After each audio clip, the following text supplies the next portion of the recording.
श्री महाप्रज्ञ गुरुवे नमः।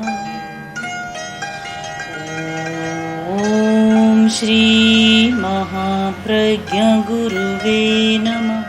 एक दूसरे को सहारा देना, ताकि बराबर का स्थान ये अनुभव कर जो कुछ कठिनाई है, व्यथा है, उसको दूर करने का प्रयत्न करते हैं। तो ये एक वास्तव में इसी भावना को समाज कहा जा सकता है। केवल लोगों का इकट्ठा होना में तो भीड़ है।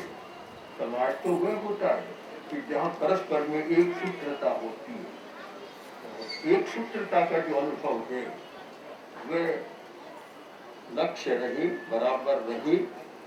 और मेरा दृष्टिकोण तो यह है कि जो समर्थ है, धनी लोग हैं, वे अगर ऐसा न करें तो शायद उन्हीं को आने वाले समय में ज्यादा यातना भुगतनी पड़े।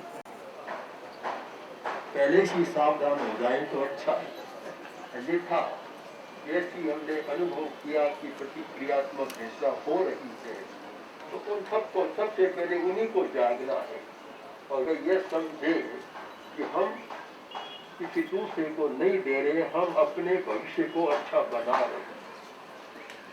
जिस प्रकार की चेतना से काम चले तो एक समाज भी अच्छा बनता है और जिससे समाज कहा जा सके वह परस्परता का सूत्र भी मजबूत बनता है और सबके लिए एक आनंद का विषय बनता है। तो लायंस क्लब जिसका कार्यक्रम होने वाला है हमारे पास, कल शनिवार को सारा कार्यक्रम आयोजित है और बहुत सेवा के काम में रही हैं। और उनको हम ये भी कहना है कि अहिंसा प्रशिक्षण का हमने कहा भी है, वो फिर बताएंगे। पर्टिकुलर वालों को बताए अहिंसा प्रशिक्षण का काम शुरू करें तो ये सारा एक उसी का अंग बन जाता है। जब करुणा है, संवेदनशीलता है, तो एक महत्वपूर्ण कार्य उसका अंग बन जाएगा।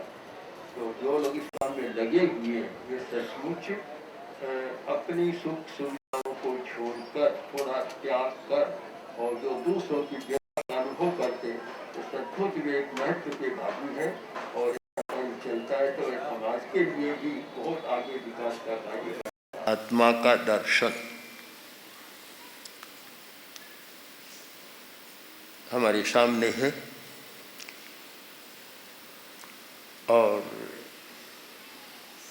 इसमें ये खोजें कि आत्मा का दर्शन किस चैप्टर में है तो शायद न्याय नहीं होगा। आत्मा का दर्शन तो समग्रता में है।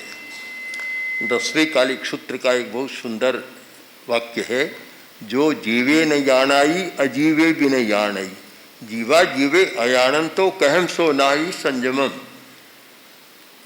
हम आत्मा को जाने इसका मतलब अजीव को भी जानना, चेतन को जाने तो अचेतन को जाने बिना चेतन को नहीं जाना जा सकता। उपनिषद का भी एक वाक्य है, जैन दर्शन में भी वह है कि ये आत्मविद है सर्वविद, जो आत्मा को जानता है वह सबको जानता है। आचार्य सूत्र का एक बहुत सुंदर है, जे एगम जानी से सब्बम जानी, जे सब्बम जानी से एगम जानी। जो एक को जानता है वह सबको जानता है और जो सबको जानता है वही एक को जान सकता है। तो एक समग्र है। दूध में चीनी मिला दी और किसी ने छोटे बच्चे से कहा कि बोलो चीनी कहाँ है। चीनी डाली, कहाँ डाली तो थी, कहाँ गई, निकालो उसको वापस। कोई वैज्ञानिक तो भले ही निकाल सकता होगा पर बच्चा तो कैसे निकाल सकता था।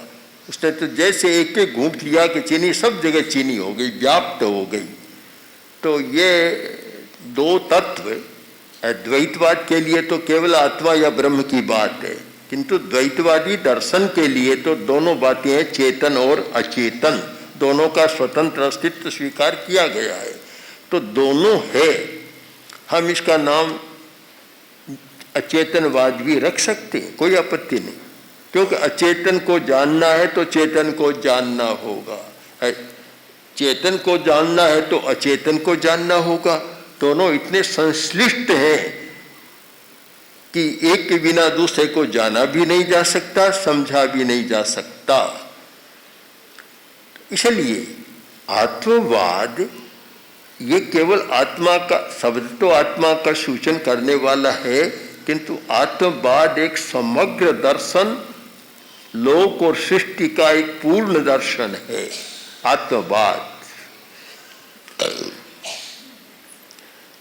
जिन दर्शनों ने आत्मा के अस्तित्व को स्वीकार नहीं किया, उनकी दुनिया ऐन्द्रिक दुनिया है, इंद्रियों का विषय, बस वहां तक उनका जगत है। प्रत्ययवाद भी लगभग इंद्रियों के साथ साथ चलता है, किंतु जो यथार्थवाद है और जिसमें चेतन अचेतन दोनों का एक स्वतंत्र स्वीकार है, वहां हमें एक शब्द का चुनाव करना पड़ेगा।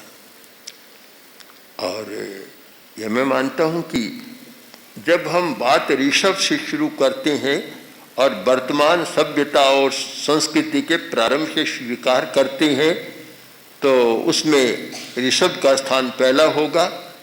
जहाँ ऋषभ की बात है वह हमारा सारा अध्याय आत्मा से शुरू होगा, क्योंकि आत्मा का अगर हम ऐतिहासिक दृष्टि या प्राग ऐतिहासिक दृष्टि से किसी से भी विचार करें, तो आत्मा के प्रथम आविष्कारक ऋषभ है। जैन लोग तो मानते ही हैं कि ऋषभ ने आत्मा का उपदेश दिया था, किंतु श्रीमद् भागवत इसका बहुत बड़ा साक्ष्य है। ऋषभ के सौपुत्रों के लिए लिखा गया कि सर्वे आत्मविद्या विशारदा। ऋषभ के सौपुत्र और वे सब आत्मविद्या विशारदा, आत्मविद्या के विशारद थे। तो एक बहुत बड़ी बात है कि आत्मा का वहां से शुरू होता है। तो आत्मा का दर्शन, इसका मतलब केवल आत्मा नहीं, आत्मा के दर्शन में जड़ का दर्शन, पूतगल का दर्शन, भौतिकता का दर्शन, पदार्थ का दर्शन, सब उसके साथ जुड़े हुए हैं।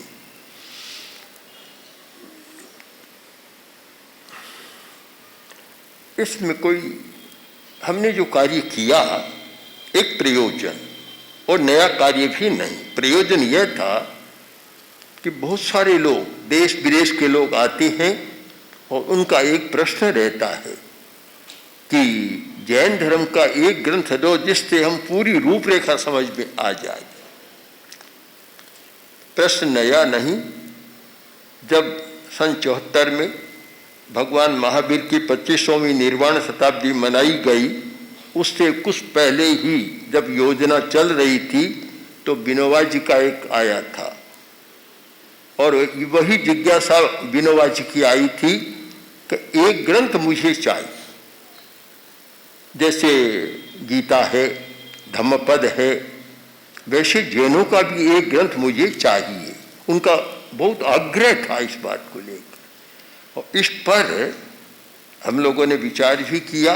उस समय सभी जैन संप्रदाय के हम लोग साथ काम कर रहे थे, तो जिनेन्द्र वर्णी ने एक उसका प्रारूप बनाया और फिर वह ग्रंथ सामने आया।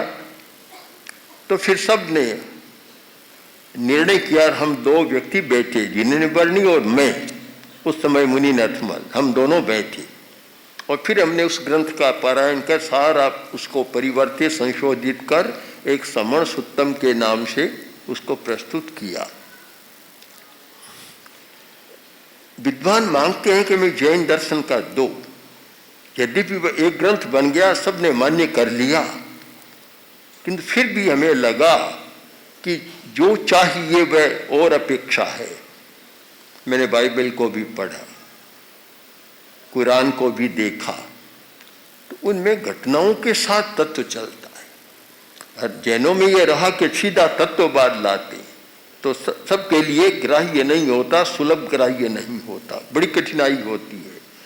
अगर घटनाओं के साथ, प्रसंगों के साथ दर्शन को प्रस्तुत किया जाए। दूसरी बात, दर्शन प्रायोगिक भी हो। आज अप्लाइड फिलॉसफी का युग है, केवल फिलॉसफी का नहीं, आज अप्लाइड फिलॉसफी चाहिए। तो साथ में प्रायोगिक दर्शन भी हो, जीवन दर्शन हो, इन दोनों की अपेक्षा है। तो जनता की मांग और अपेक्षा, और कैसे हम सरल सहज संवादात्मक शैली, कहीं प्रश्नोत्तर, कहीं घटना, कहीं जीवन प्रसंग, इन माध्यमों से हम कैसे प्रस्तुत कर सके। मैंने कुरान में देखा कि हर बात को एक घटना के साथ, किसी जीवन प्रसंग के साथ, तो बड़ा सरस लगता है। बाइबिल में भी ऐसा बहुत है, किंतु जैन लोग तत्ववादी ज़्यादा रहे और तात्विक चर्चा में ही ज़्यादा उन्होंने महत्व दिया, और इसीलिए वह दूसरों के लिए, सामान्य पाठक के लिए कुछ दुर्गम और दुर्बोध भी बन गया। इन सारी समस्याओं को ध्यान में रखकर और हमने एक ये कल्पना की कि ऐसा हो जिसमें सहजता के साथ प्रवेश करे, गंभीरता तक पहुंच जाए, व्यवहार नय का प्रवेश और निश्चय नय तक पहुंच जाए। आखिर तो निश्चय, सत्य का प्रतिपादन निश्चय नय के द्वारा होता है, किंतु व्यवहार के द्वारा हम निश्चय तक भी शायद नहीं पहुंच सकते। एक सामान्य आदमी से पूछो कि ये कपड़े का रंग कैसा है, तो कहेगा सफ़ेद है। व्यवहार में तो सफ़ेद ही कहेगा, किंतु निश्चय नय वाले से पूछो रंग कैसा है, तो कहेगा कोई इसका रंग ये तो है नहीं, सफ़ेद नहीं है, इसमें काला भी है, नीला भी है, जितने स्पेक्ट्रम के रंग होते हैं वे सारे इसमें है। या जैन परिभाषा में 5 वर्ण होता है तो 5 रंग इसमें है, सारे के सारे इसमें है। तो ये एक तो समग्र होना और एक एक खंड होना, अखंड और खंड। हम खंड से चलते हैं, अखंड तक पहुंच जाते हैं। तो इस दृष्टि से देखा कि एक ग्रंथ आचार्य तुलसी की विद्यमानता में और उनके उपस्थिति में हमने तैयार किया गाथा। वह गाथा जिसमें महावीर को घटनाओं के साथ समझाया गया, उनके जीवन चरित्र में कैसे क्या घटना घटी, क्या परिणाम आया, कैसे हुआ। तत्वों का विकास, बहुत सारे नियमों का विकास घटनाओं के साथ ही होता है, विधि निषेधों का भी घटनाओं के साथ संबंध रहता है। तो वह उसका प्रणयन किया गया। फिर दूसरा इसमें संबोधिका है। तो संबोधि मैंने बहुत पहले लिखी थी। जब गुरुदेव यहाँ पधारे,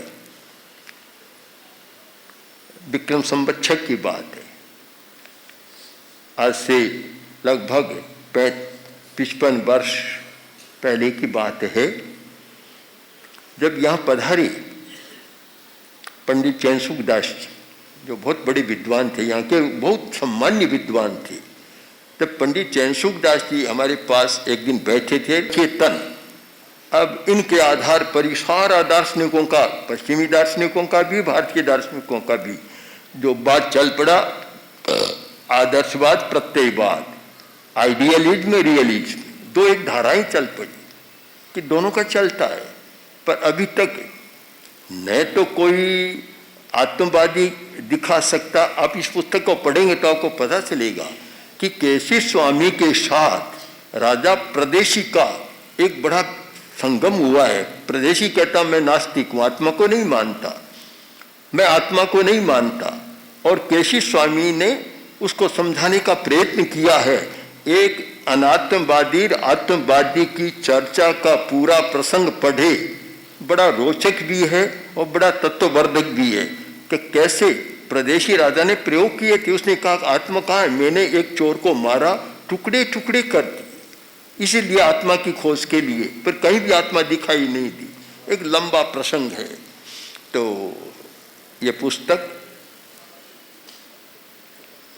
ठीक कहा कि प्रचार की बात तो नहीं मानता, पर प्रचार की है वास्तव में कि कोई भी जिज्ञासु हो, नया व्यक्ति आए जिसमें जिज्ञासा हो तो उसके हाथ में जाए।